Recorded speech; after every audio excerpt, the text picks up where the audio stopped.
इतने लंबे समय के बाद अवसर मिला, हम व्याकुल थे कि कब पट खुलेंगे, कब हम आएंगे। पहले दिन पट खुले, 20,000 लोगों ने दर्शन किए, पट पुनः बंद करने पड़े। आज आप लोगों के आशीर्वाद से, आप लोगों की कृपा से, आप लोगों के आग्रह पे इस धरती पे आने का सौभाग्य मुझे मिला, यह अवसर मिला। दूसरा हमारा सौभाग्य कि ऐसे प्रबुद्ध, ऐसे ज्ञानी ब्राह्मण कुल शिरोमणि, हमारे प्रेरक, हमारे मार्गदर्शक हमारे बीच में आज मौजूद हैं और उन्होंने हमें आशीर्वाद दिया। इससे बड़ा सौभाग्य दूसरा नहीं हो सकता।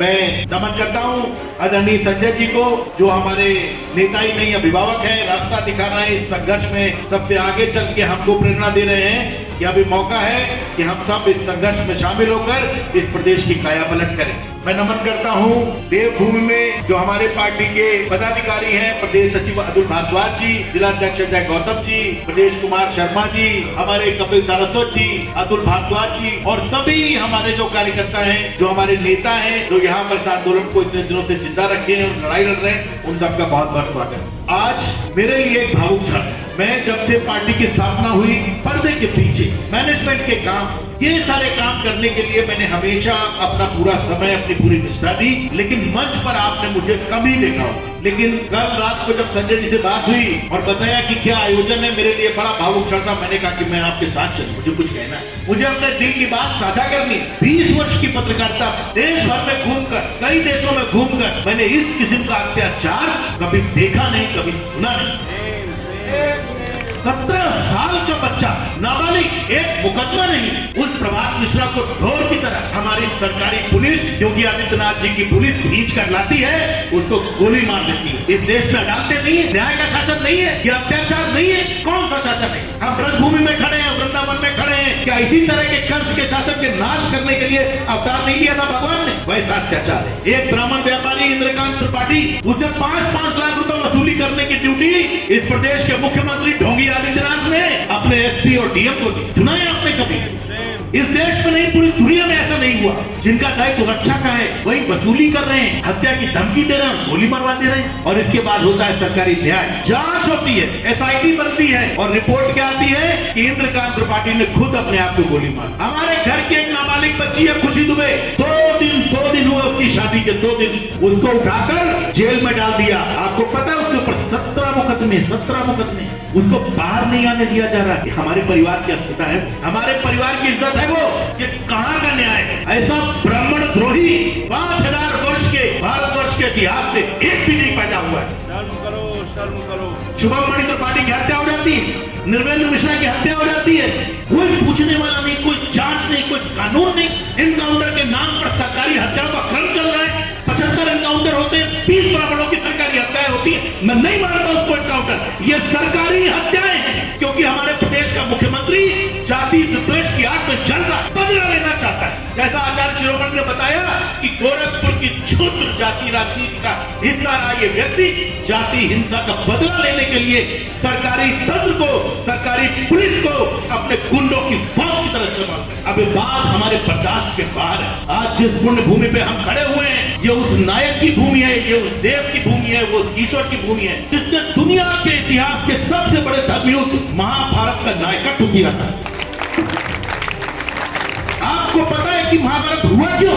उसकी जड़ में मानसिकता क्या थी? उसकी जड़ में धृतराष्ट्र की मानसिकता थी।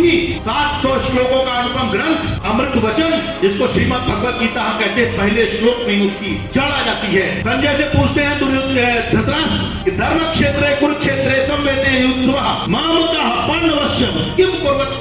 मेरे बेटे और पांडु के पुत्र उन्होंने क्या किया? वो ये नहीं कह रहे कि हमारे बच्चों ने क्या किया। उसकी नजर में भेद है, मेरे बेटे और पांडु के बेटे। केवल इसी एक कारण से, केवल इसी एक धृतराष्ट्र की मानसिकता की वजह से महाभारत हुआ और पूर्वज का संपूर्ण नाश हुआ। इसी मानसिकता की वजह से उत्तर प्रदेश में ब्राह्मणों के खिलाफ जो अत्याचार हो रहा है, उसकी जड़ में योगी आदित्यनाथ की यही मानसिकता है। उनके मन में फर्क है कि ये मेरे लोग हैं और ये उनके लोग हैं।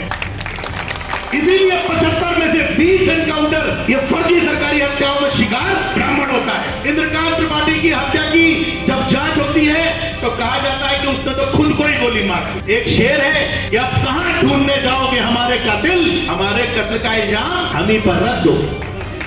मैं आपसे एक बात कहना चाहता हूं, ये लोग भूल गए हैं कि ब्राह्मण वंशज किसका है, क्योंकि साधारण वेशभूषा है, क्योंकि शस्त्र धारण नहीं करता, क्योंकि हाथ में भिक्षा पात्र है। इसकी औकात क्या है, इसकी हैसियत क्या है, वो लोग भूल गए हैं। हमारे पूर्वजों ने हजारों वर्ष हिमालय की कंदराओं में अपनी अस्थियों को तपाया है, और इसीलिए हमारी अस्थियों से वज्र बनता है, हमारी अस्थियों से वज्र बनता है। हम जब दधीच बनते हैं तो हमारी अस्थियों से वज्र बनता है। आप किसी धोखे में मत रहना। और जब किसी राजा को अहंकार हुआ है और उसने ऐसा पाप किया है जैसा पाप योगी आदित्यनाथ कर रहे हैं, मैं आपको उदाहरण देता हूं। एक बहुत तेज पुंज ऋषि जिनका नाम था ऋषि श्रृंगी, 13 वर्ष की आयु थी, 13 वर्ष की आयु, मात्र 13 वर्ष। एक राजा आखेट करते हुए उनके पिता के आश्रम में आया, शमीक ऋषि के आश्रम में आया। ऋषि ध्यान में बैठे थे, उसने पानी मांगा, ऋषि ने ध्यान नहीं दिया, सुना नहीं, ध्यान में थे। उसके सर पर कलयुग सवार था। उसने उनका अपमान करने के लिए एक मरा हुआ सांप शमीक ऋषि के गले में डाल दिया, और शमीक ऋषि का ध्यान फिर भी नहीं टूटा, उन्हें कोई क्लेश नहीं हुआ, वो अपमान से परे थे। उनका 13 वर्ष का बेटा तर्पण करता था नदी में खड़े होके, उसको आके ऋषि पुत्रों ने बताया कि तुम्हारे पिता का राजा ने अपमान किया। अब मैं बताता हूँ कि ब्राह्मणों का कपबल क्या होता है। 13 साल के लड़के ने कल हाथ में उठाया और तक्षक को आज्ञा दी, जा 7 दिन में राजा को मृत्यु दंड दे। 7 दिन तक सारे देवता, सारे ऋषि, सारी कायनात, सारी दुनिया, सारी सृष्टि, सारा ब्रह्मांड राजा परीक्षित को बचाने में लगा रहा। 7वें दिन श्रृंगी ऋषि के आदेश से बना हुआ तक्षक वहां पहुंचा, सर्पदंश किया, राजा को मृत्यु दंड। ये हमारा बल है। हम दुर्वासा की संतान है, रूप प्राप्ति थी अत्याचारियों की कि अगर हमने क्रोधाग्नि में अगर अपने नेत्र खो दे तो भस्म हो जाए। तुम्हारे अहंकार और अन्याय के शासन का 21 बार मान मर्दन किया। हम उस परशुराम के अंश हैं। तुमने समझा क्या ये कि हमारा रहन सहन साधारण है, केवल इसलिए कि हम साधारण वेशभूषा पहनते हैं। हमारे हाथ में भिक्षा पात्र क्या दे दोगे तुम? सोने के महलों में रहने वालों में बता दूं, योगी आदित्यनाथ जी, हमारे भिक्षा पात्र में आपका सारा ऐश्वर्य आ जाएगा और कमी पड़ जाएगी। किसी धोखे में मत रहना। एक बात बता देना चाहता हूं कि हमारे क्रोध को, हमारे आक्रोश का आह्वान न कीजिए। अगर आप हमारे क्रोध और हमारे आक्रोश का आह्वान करेंगे तो आपकी सत्ता का सर्वनाश हो जाएगा। हमें निरीह मत समझिएगा। जब चाणक्य अपनी शिखा खोलता है तो चक्रवर्ती सम्राटों का सर्वनाश हो जाता है। यह हमारा इतिहास है। इसके लिए हमें शस्त्र नहीं उठाने पड़ते। हमने तुम्हें राजदंड दिया, हमने तुम्हें राजा बनाया। बार बार सत्ता नहीं चाहिए हमें। ब्राह्मण सत्ता का अभिलाषी नहीं है, ब्राह्मण शांति और धर्म व्यवस्था की स्थापना का अभिलाषी। मैं केवल इतनी ही बात कहना चाहता हूँ, इतनी चेतावनी देना चाहता हूँ, और आप सब लोगों से एक बात कहता हूँ, क्षमा शोभती उस भुजंग को जिसके पास बरल हो। उसका क्या जो दंतहीन, विषहीन, विनीत, सरल हो। आप तो सब जानते, गांव के रहने वाले लोग हैं ना, सांप कहीं निकल आता, पूरा मोहल्ला इकट्ठा हो जाता है। रात को घर में नहीं सोते हैं, छत के ऊपर चढ़ जाते हैं कि यहाँ बिस्तर है, बिस्तर है, क्योंकि उसकी दाढ़ में हलाहल विष भरा हुआ है। ईश्वर ने उसको मृत्यु दंड का अधिकार देके भेजा है, इसलिए डरते हैं उससे। और जब पिटारी में वही सांप बंद हो जाता है, जब उसका दांत तोड़ दिया जाता है तो क्या होता है, तो मदारी बीन बजाता है और उसके सामने वो सांप। अपने हलाल को मत भूलना, अपने हलाल को, अपनी ताकत को मत भूलना।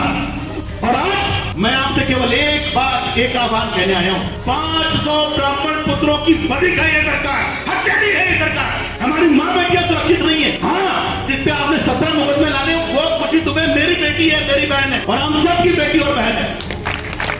प्रभात मिश्रा मेरा बेटा है, आप सबका बेटा है। हमें प्रतिशोध पर उतारो मत कीजिए। आज आप सब संकल्प लें कि विष्णु के सीने पर चरण प्रहार करने वाले भृगु की संतान हम ब्राह्मण, दुर्वासा की संतान हम ब्राह्मण, परशुराम की संतान हम ब्राह्मण, श्रृंगी और शमीक की संतान हम ब्राह्मण।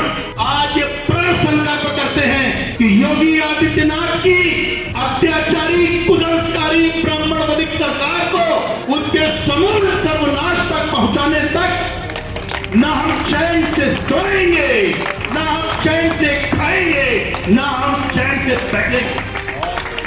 इन्हीं शब्दों के साथ, माफ कीजिएगा, क्षमा चाहता हूं, बहुत आवेश में मैंने बोला, लेकिन यही शेयर करने के लिए, यही आपसे साझा करने के लिए मैं आज यहाँ आया हूं। ये कृष्ण की धरती है और उन्होंने कहा है, ध्यान से सुनिएगा, ये भगवान कृष्ण, उन्होंने कहा, यद्यक्षयोपन्नम स्वर्ग द्वारम अपावृतम सुखिना क्षत्रिया पार्थ लभन्ते युद्ध निकृष्टम। ये जो न्याय युद्ध है, ये जो धर्म युद्ध है, ये स्वर्ग के खुले हुए द्वार की तरह है। भगवान ने कहा कि ऐसे धर्म युद्ध का, ऐसे न्याय युद्ध का अवसर मैं बहुत सुखी मानवों को ही देता हूँ। तो आप ये वही भाग्यशाली मानव है जिनको भगवान ने इस न्याय युद्ध, इस धर्म युद्ध में हिस्सा लेने के लिए एक अवसर दिया, इसको चूकना नहीं।